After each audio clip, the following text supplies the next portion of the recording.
The Las Vegas Philharmonic's longest tenured music director, conductor Donato Cabrera, is our guest this week on Nevada Week in Person.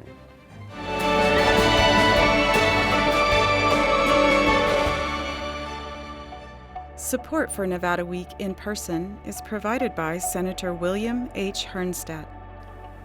Welcome to Nevada Week in Person. I'm Amber Renee Dixon. He grew up in Las Vegas, serves as music director of the California Symphony, and is credited with greatly changing the Las Vegas Philharmonic concert experience. About to embark on his 10th and final season as the Las Vegas Philharmonic's music director, conductor Donato Cabrera, thank you for joining Nevada Week in Person. My pleasure, Amber. It's really great to be here.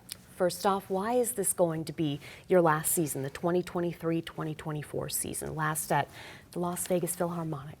Well, it is a momentous time for both the organization and for myself. It's been 10 years, and 10 years is a good mile marker, a good way of sort of taking the time to reflect, and we both felt that this was a time to move on, and very happily so. I always feel as an entertainer, I can't remember who said it first, Mae West or someone like that, said, leave them wanting more. Mm-hmm. And it's not to say that this is the end of the relationship by any stretch of the imagination. I still am in Las Vegas quite a bit. My family's here, and I plan to be coming back and being a big supporter of the Philharmonic in the future, and who knows, maybe some music making will happen as well. Leaving them wanting more, and I think you certainly are going to do that because you are credited, as I mentioned, with making some big changes there. Of the changes you've implemented, what are you most proud of? I know what I'm most proud of. It's the fact that the audience feels that they're part of the evening, that they're part of the event, that they feel welcomed, they feel that they want to be there, that they are going to come away with enjoying themselves, learning a little bit about this incredible art form that the Philharmonic plays so well, and just a sense of belonging. That's what I'm most proud of. Because I would think, and viewers might think, that should just be commonplace. Was it not? One would hope so, but unfortunately classical music over the last century or so has done a horrible job at promoting itself. I think a lot of these ideas of, when to clap, what to wear, only certain pieces of music can be performed, and you need to know them in advance. If not, you're left out. That it's only meant for people of a certain income level. All of these things, we did that to ourselves over this last century, and none of those things are actually true or part of the original experience of what classical music was about. And so I was intent of breaking all of those myths, and I feel like I've done that.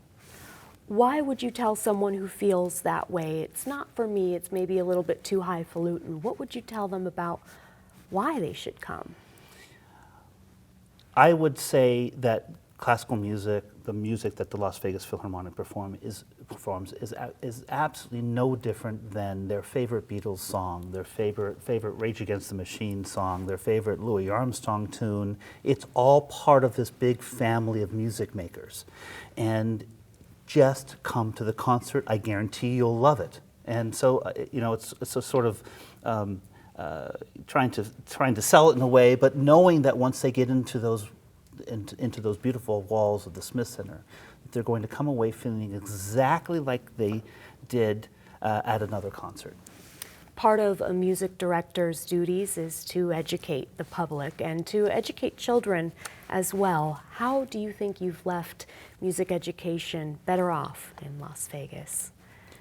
Again, I think I treat every concert that we do, whether it's one of our subscription concerts or our youth concert series for children, they're all the same. In other words, I am trying to reveal this music for what it is, which can be life-changing. And so for me, these educational concerts that we have done are just as important, if not more so, than our educational concerts, as I call them, for the grown-ups. How has music been life-changing for you? It's all encompassing. I feel in a way that music was for me, it saved me. It saved me from a life of shades of gray. When I discovered music, it was as if in the Wizard of Oz, it's after the tornado, and she walks through, opens the door onto Oz. It was all Technicolor. That's what life became for me once I started practicing the piano, learning how to read music, discovering the history, the philosophy, the political landscape of 200 years ago, the great traversals these composers had to do, the fact that they had to write this music with no electricity, with a quill, in candlelight, hours and hours and hours. Everything about music and the arts in general can be such a window into not only the world that was, but the world within and the world that can be. When you are preparing for a performance, how much research do you do into the composer and what they were going through when they composed that piece?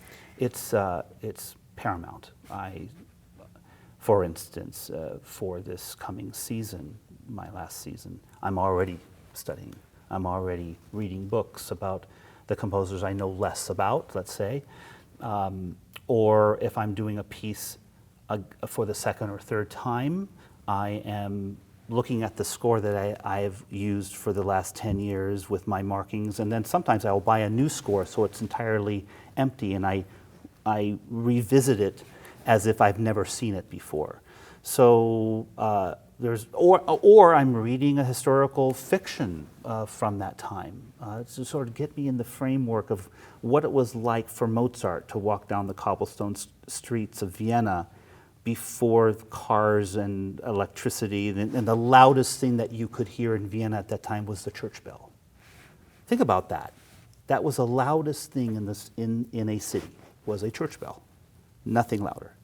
So these sort of things intrigue me. And so what do you do with that information?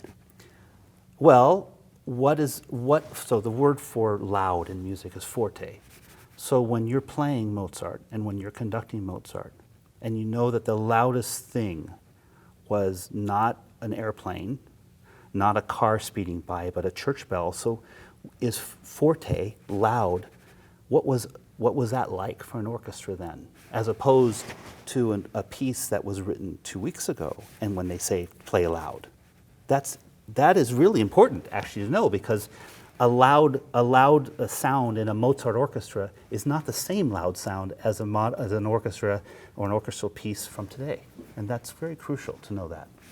I want to go back to when you said a life with shades of gray. What would that have been? A boring life? How would you characterize what your life would have been without music? Yeah, that's a good question. I think a life without the arts or without music, in my case, it's not to say it would be not a life not worth living, certainly not.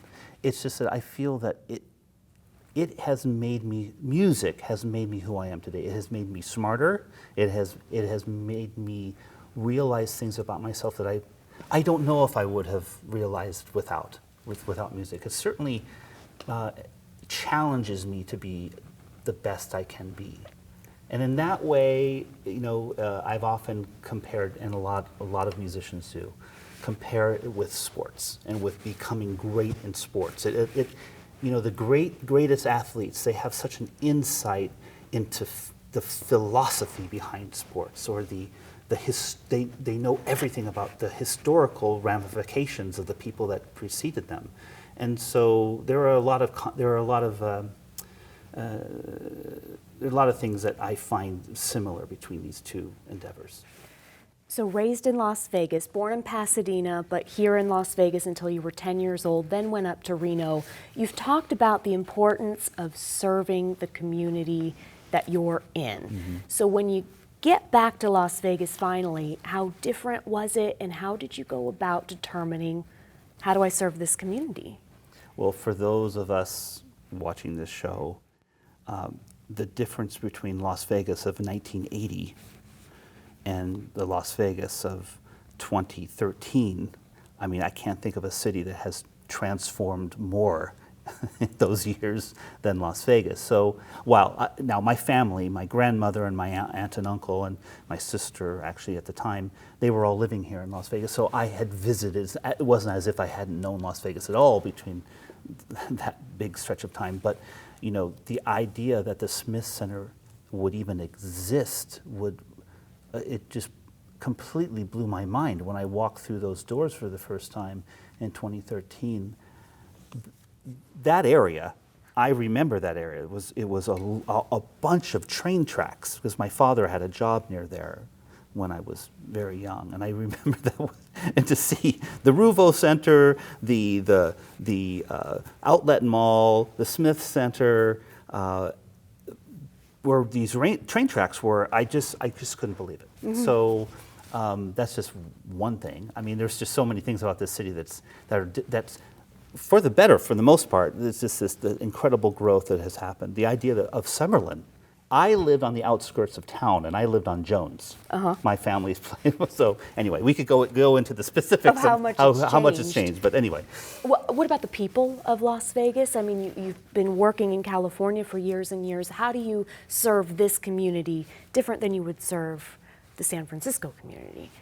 Well, the great thing about this audience, and I think it's really particular to Las Vegas, is that they love entertainment. They have access to the world's greatest entertainers, unlike most other cities, all other cities of similar size. It's got to make your job harder. In a way, it makes it harder, but on the other hand, they're open to it, and the fact that the Las Vegas Philharmonic is the only professional orchestra in Las Vegas gave it a cachet that was so different from all the other things that were available to one on a Saturday night. So we've always had an incredible audience and a very thankful and curious audience.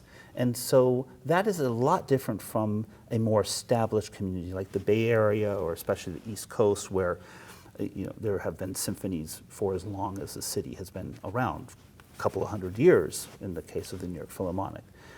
Even in San Francisco, the San Francisco Symphony is 110 years old. So there's this sense of newness. So when and this is not an exaggeration, when I played Beethoven's Sixth Symphony, the Pastoral Symphony, which is in the great Disney movie Fantasia, it was the first time that Beethoven's Sixth Symphony was ever performed in Las Vegas by a professional orchestra. So I made the professional debut of a Beethoven symphony here. That is very special and very unique, and something that this community can be proud of, experiencing these great works of art for the first time. How was it received?